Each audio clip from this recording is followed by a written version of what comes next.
Kasi Percy, para sa akin. Gets mo? Hello?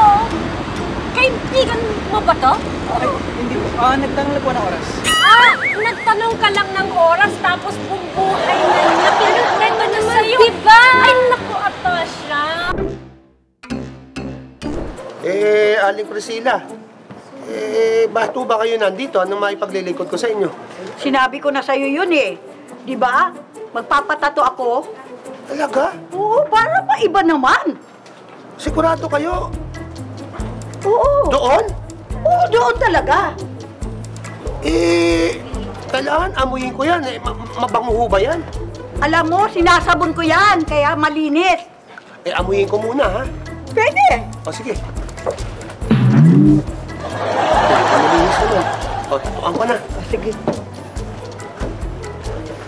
Bakit to ba gusto niyo magpatato dito sa kilikili na parang may buhok kayo? Para maiba naman. Kasi palagi na lang ang tato dito sa dibdib. Ako, iba.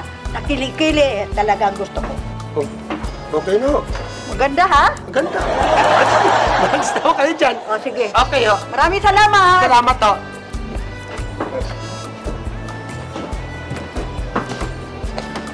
Parang may lapida dito. Hindi. Si Aling Priscilla nagpatato. Ha? Oo. Nakita mo? Nagpaparamdam na lang yun ah. Ha? Uy, boy pa yun. Buhay pa ba naman yun? kayo. Hindi, pero ang lamig nga ng katawan niya.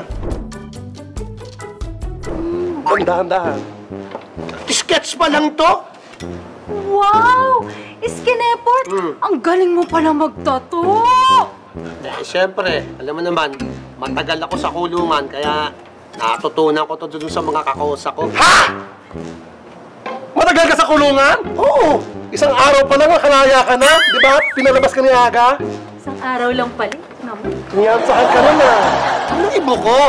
Papasikat nga, paano ako magiging tigasin dyan?